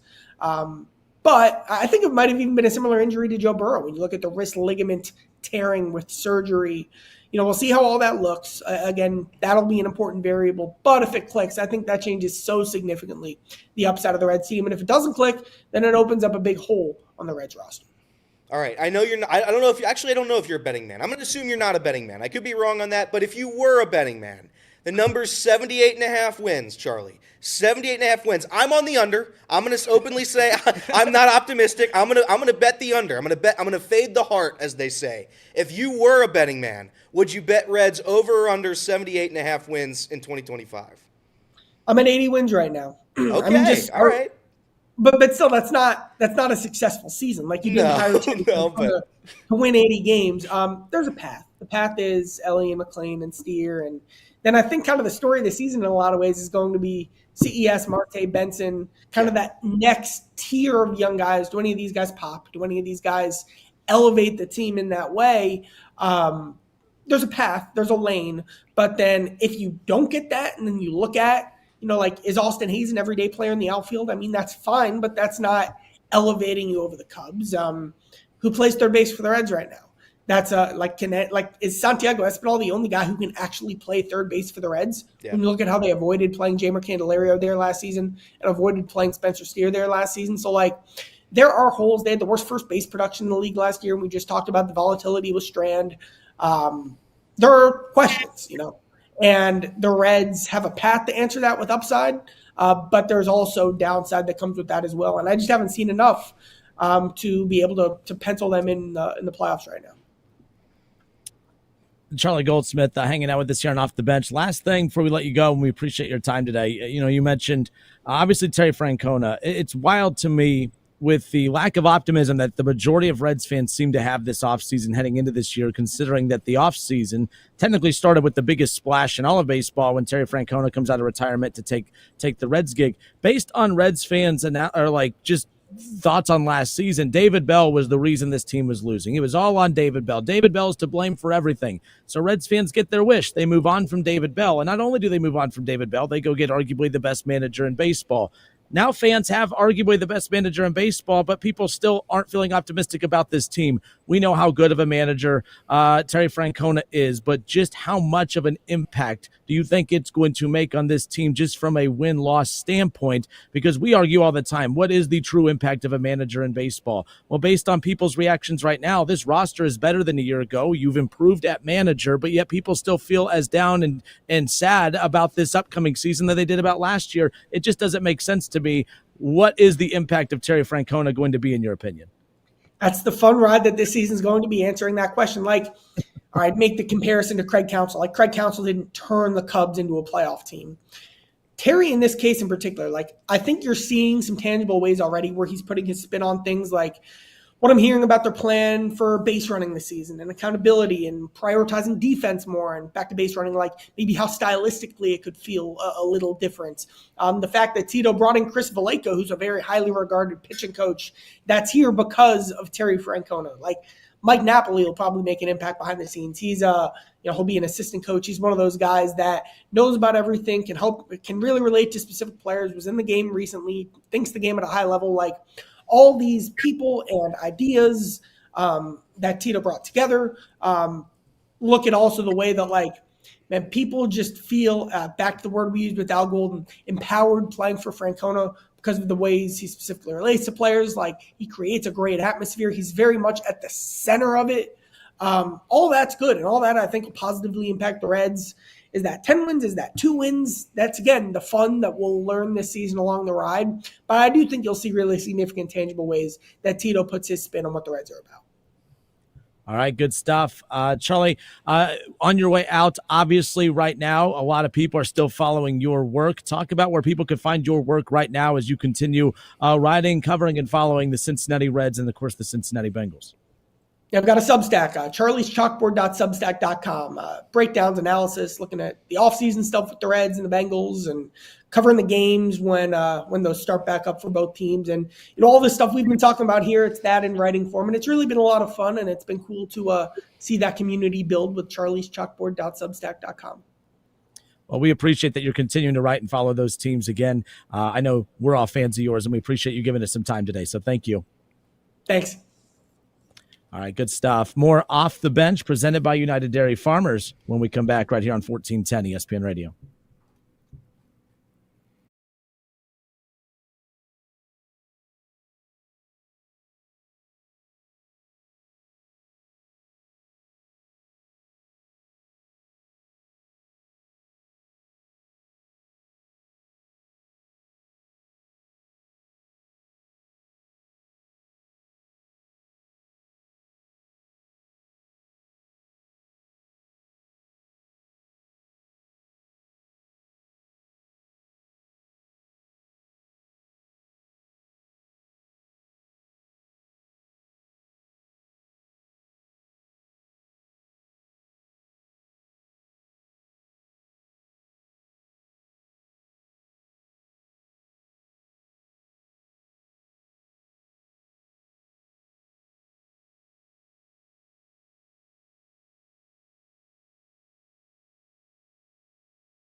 All right, and we're back off the bench, presented by United Dairy Farmers. It's always cool when you get someone really interesting on the socials that like or follow one of your posts, and it sounds like that just happened for our guy Elliot W. Yeah, so I made a little tweet last night in my frustration with the Cincinnati Bearcats basketball program, and former Xavier Musketeer Quincy Oliveri has given it a like. So thank you, Quincy. Love you. Quincy Oliveri, one of my favorite players on that Xavier team. So how about that? What was his record against UC? Well, I don't think he played at Xavier for very long, so I believe just 1 year. 1 year. I think that's 1-0. So as most Xavier players are when they play UC. So as I mentioned, this is going to be a little bit of a Bearcat segment. I don't have much to add on from yesterday's rant. I will say that when you lose to bad teams, it adds on to the fact that this is not a well-coached basketball team. There are a lot of issues on it, and it's not all Wes Miller's fault. And I want to make that very clear. It is not all Wes Miller's fault for why this team sucks, and they do suck. They can't make uncontested layups. They miss free throws. You know how hard it is to miss 2 technical free throws? Nobody's in the lane. You're just there by yourself. You're just having fun with the ref. It's you and the ref making eye contact. You just got to make one. That's all I ask. You just make one. And they can't do it. They can't do the most basic of fundamentals correctly. They walk up and down the court. There's no urgency. They're not disciplined. It's a bad basketball team. We had a guy last night, and I know most of you probably didn't watch it, but I mean, Day shoved a guy and got ejected with 5 minutes left or 6 minutes left, whatever that was. And it's just a basketball team that's not ready to play on any given night. There's not one night outside of, and even that Xavier game, which honest to God, I don't know how they won that because they looked horrible. They looked just as bad then as we do right now. Somehow Xavier, I guess, played a little bit worse, but it's been a pretty disaster of a season right once the non-conference schedule ended. Probably right at the Villanova game, actually. Right when the Villanova game happened. After that, it was pretty much over. And it's brutal to see. Last night you lose 69-66 to Utah. Utah is terrible. That's a bad basketball team. I mentioned 19-6 in the turnover. They win. They win the turnover battle. 19-6. They got out-rebounded 41-23. 41-23. And I was sending clips, or not clips, but tweets from my good friend Keegan from Bearcat Journal. Bearcat Journal. Every time that UC loses, I go straight to Keegan's Twitter and look at these quotes because they're just the funniest things on Twitter. And I literally respond to every single one of them. So I'll read these from the order I found them. Dan Horde thanked Wes Miller for coming on the postgame show as they signed off. He does that every single time. Miller, yep, it's my job. It is. Good quote there from Wes. Wes, here's another direct quote. I wish we could have rebounded better, but I thought that was significantly improved from the last few games. You got out-rebounded by 20. Significantly improved? Out-rebounded by 20 to Utah? Another quote, Wes Miller says he has no qualm with his players after tonight's game. He liked their fight and mentality. Quote, I've got no issues with that. I couldn't say that after Texas Tech in the second half against BYU. A lot of fight and another loss. 3 straight, 7 of 9.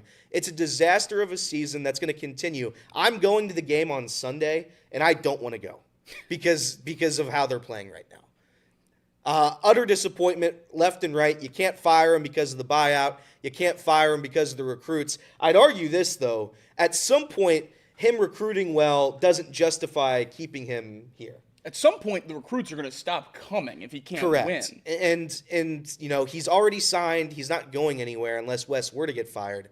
But Sean Abayev is like the one thing Wes has right now going for him. You know what this reminds me of? And it's a little bit of a different situation just because where the two programs lie, but it reminds me a lot about the conversation surrounding Brian Kelly in the middle of the season to LSU. Yeah. Now he had Bryce Underwood committed there to LSU to be their quarterback #1 player in this upcoming class, and everyone was saying with how bad the season was going, how bad the recruiting was, how much the fans were starting to turn on Kelly, The only reason they were keeping him is because they had Bryce Underwood. And then as soon as Underwood flipped to Michigan, that seat gets really hot. Now, obviously, going into this next season, that's one of the coaches being talked about most as potentially being fired at the end of the year when it comes to marquee programs. So, obviously, it's different because we're past signing day and Abayev has already signed. But if in some way, shape, or form he were to decline in recruiting, he has nothing to fall back on anymore. There's no belief that he's a – I don't want to speak for UC fans, but it feels like the belief that he's a good basketball coach is dwindling.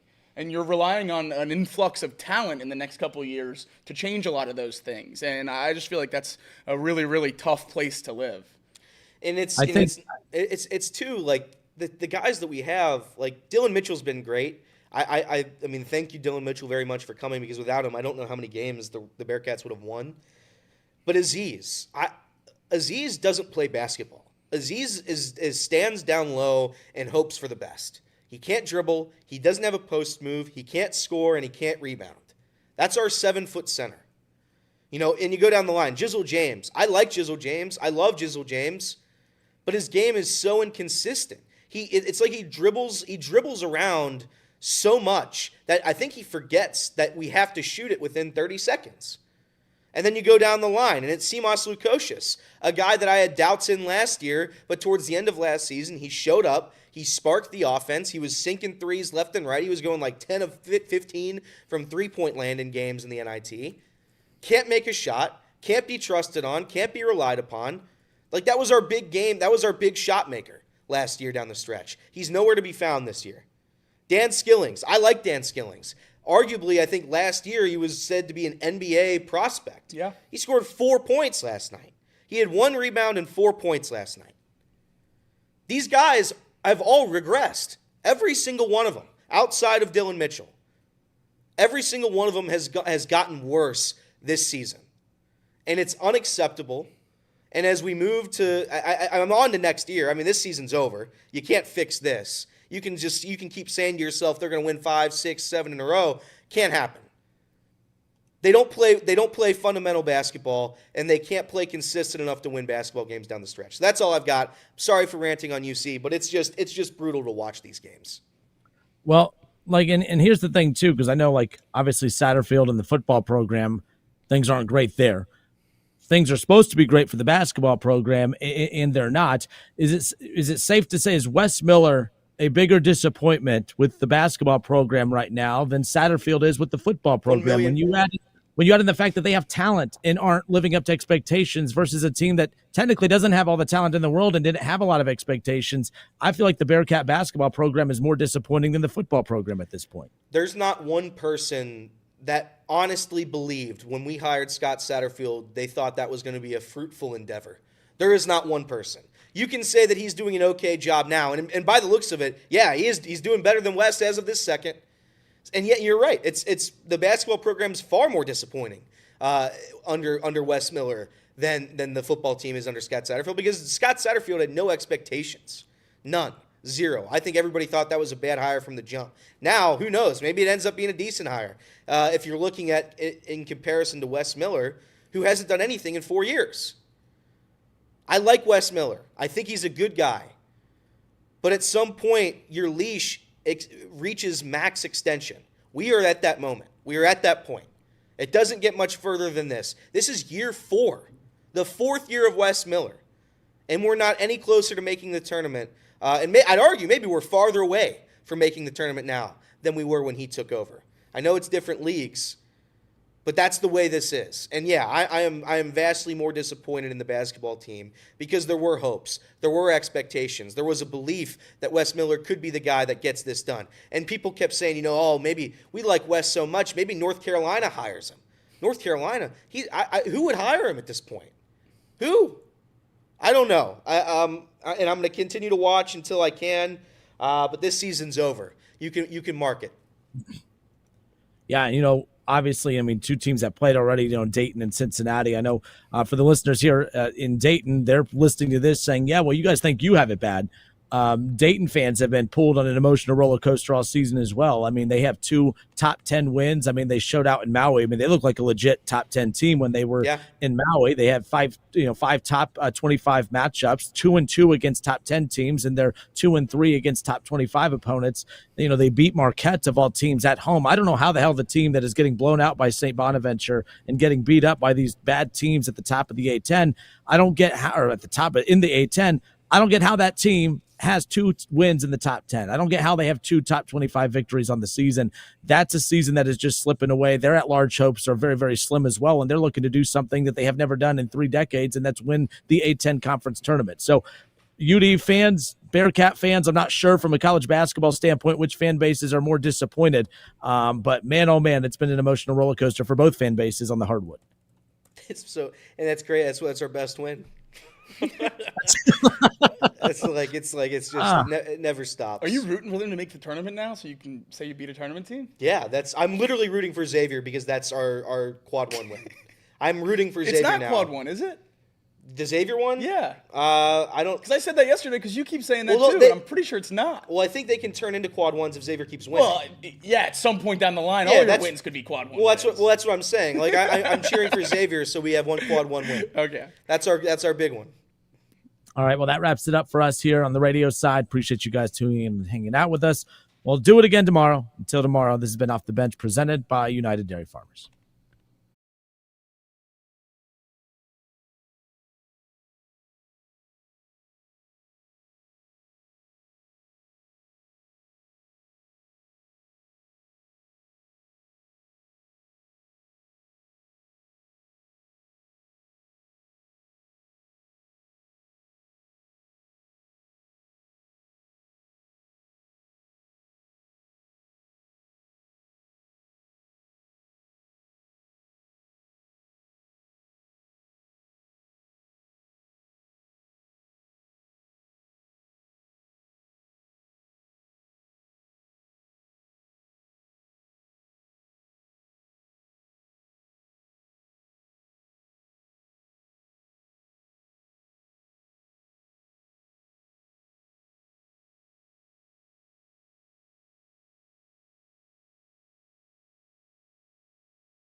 I don't know if we talked about this yesterday. I know I asked that to Charlie at the end, but it is amazing for as long as we spent on the David Bell conversation about how the Reds need to get rid of him because he's why they're losing.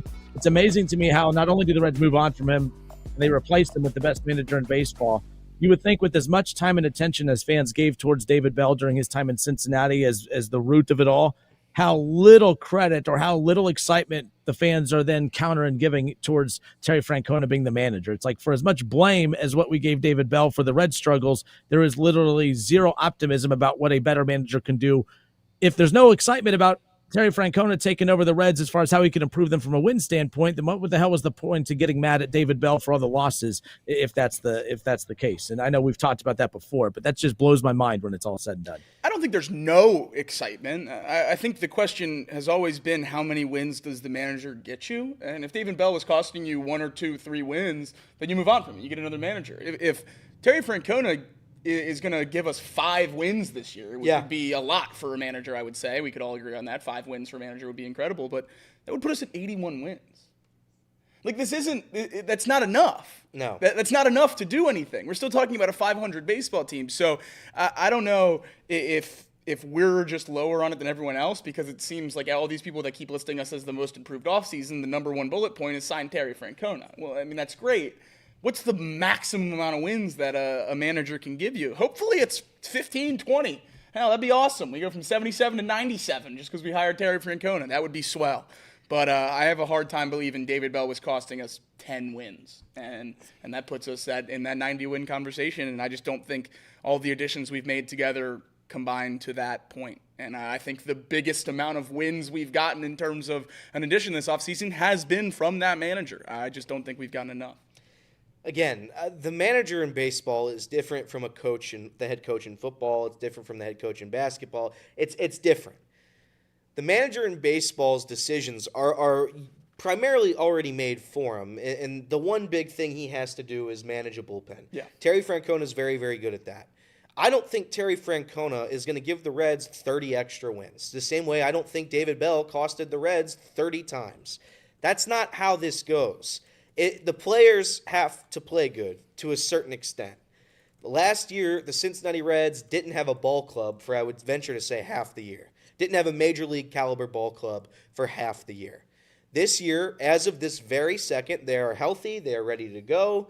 And yeah, I do expect Terry Francona to be a factor in some of these games because I think just the energy he brings is different than what David Bell was. When we went to the Reds luncheon, the radio luncheon last week, just the vibe of Terry Francona is different than the vibe of David Bell, and that's going to be felt in the clubhouse. I have no doubt in my mind. I think the guys are going to love playing for him. I think the city is going to love watching him coach the Reds. I just don't think that if you have a bad team, a great manager can overcome terrible baseball. Yeah. I don't see that correlation. I could be wrong, but that's at least what I see. As of right now, if the Reds don't make the playoffs, I'm not going to blame Terry Francona. That's not who I blame. I'm going to blame the players probably who hit below 220 for a majority of the season. That's who I'll blame. And we'll go from there. So I don't think anybody's down on Terry Francona. I don't think that's what's going on here. I just, I think you look at this roster and you say, is that enough? And you have to question it. I don't know if it's enough. I see a lot of people in the chat saying David Bell cost this Reds team 10 wins or so. If they're right, we're a playoff team.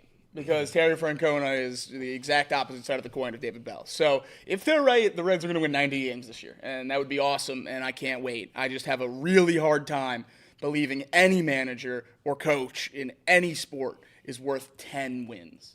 I just don't believe it. I don't believe it either. And you can believe whatever you want to believe. But, you take a look at this outfield right now and you say you're confident in making the playoffs, then that's on you. I just don't see it right now. And we'll see if Terry can prove us all wrong and get us into the playoffs and shape this team to be a 90-win team at the drop of a hat. I don't know. Maybe they are. Maybe they are secretly a 90-win team. But we'll have to find out this year. And we'll know, I would say, pretty early on what this team is. Yeah. Assuming, again, big assumption that everybody's healthy and can play baseball early on. The one big difference, the area, and I know Charlie touched on this too, but every time Terry Francona has talked about the pitching, we're excited all about the rotation. We're excited about the guys, whether it's Hunter Green, Nick Lodolo, obviously Brady Singer coming in. But all of his quotes that have taken off are all about the usage of the bullpen. And he keeps talking about how we cannot wear down the bullpen. The bullpen has to be there at the back half of the season. And that's something that has not been there. Hell, the rotation hasn't even been there by the time we get to the back half of the season. But balancing the pitching, the rotation in the bullpen is something that he has just really emphasized the most on any media clips that I've seen of him thus far to this point.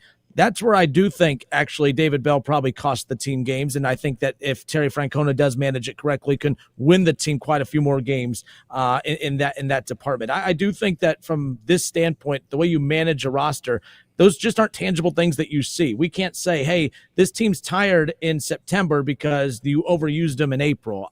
You can't prove that. But it feels like that's something that he is saying does play a huge role in how these elements are used. So maybe there is something there when it's all said and done. But yeah, we'll see. I am curious to see. I think honestly the part of the game that we're going to see the biggest difference with Terry Francona, I think it's going to be the post All-Star break. I think it's going to be how he manages the roster in the first half and us seeing if that truly does make a difference, as far as how the guys are in the back half of the season from a health standpoint, from a usage standpoint. I think we'll see an impact there. But I think that's going to be tough to prove as well.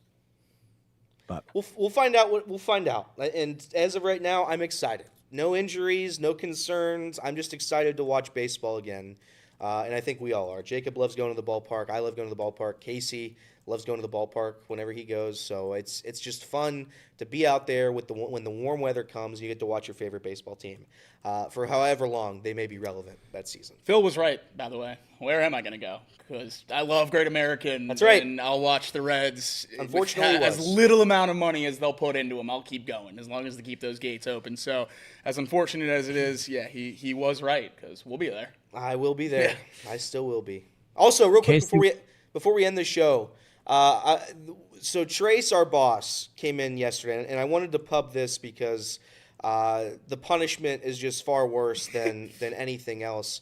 And if nobody watches, it's not going to be worth my time. But tomorrow at 1 p.m., roughly, I'm going to say 1 p.m. roughly, Trace Fowler is going to be live streaming from his simulator a challenge to hit a hole-in-one. Because as of many of our ideas, this was a direct copy. But we were talking about it in the office yesterday. I said, Trace, there's no way you're going to be able to hit a hole-in-one in an hour on that simulator. No way. And Trace is like, yeah, I can. You want to make a bet? And I said, sure. I'll bet you $100. And he's like, it's not worth my time. I said, okay. How about you live at the office? His counter argument to me would be that in a weekend, it will not be this weekend because, again, I do have the UC game on Sunday. I already bought $100 tickets, so I'm not skipping that. In a weekend coming up, my punishment would be if he were to get a hole-in-one in 1 hour, I will have to sleep in this office from the time the show ends on Friday until the show begins that following Monday. So that is the punishment. Now, some would say, Elliot, that's not worth it. And by the way, I think his punishment is he gives me $250 cash. I think that's what it was. Yeah. So that's what we're betting tomorrow afternoon at 1 p.m. Tune in for that. We'll be live streaming it. Can Trace get a hole-in-one in 1 hour? And we're all gonna go. I think Casey and Jacob at least, and myself, we're gonna go watch it and cheer against him. Well, I have not decided yet. You better cheer against him. I have not decided yet what I'm rooting for. You better cheer against him. Sean Connor asks, "What's the distance?" It's gonna be short. It's gonna be probably like 110. But I get to pick the hole. That is the stipulation. So he can't go and practice one hole on a simulator for 3 days straight. I will be picking the par 3. I will be. It is a short par 3.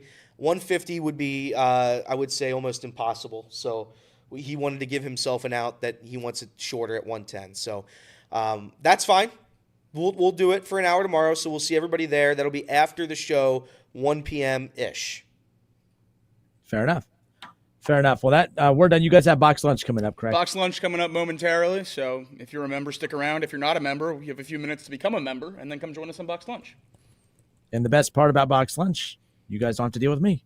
I don't know if that's a selling point or not. It is for some people. I don't know. Everett, I'm sure will love that as far as that goes. But hey, guys, have a good rest of your day. I will do it again tomorrow. Until tomorrow, Off the Bench, presented by United Dairy Farmers.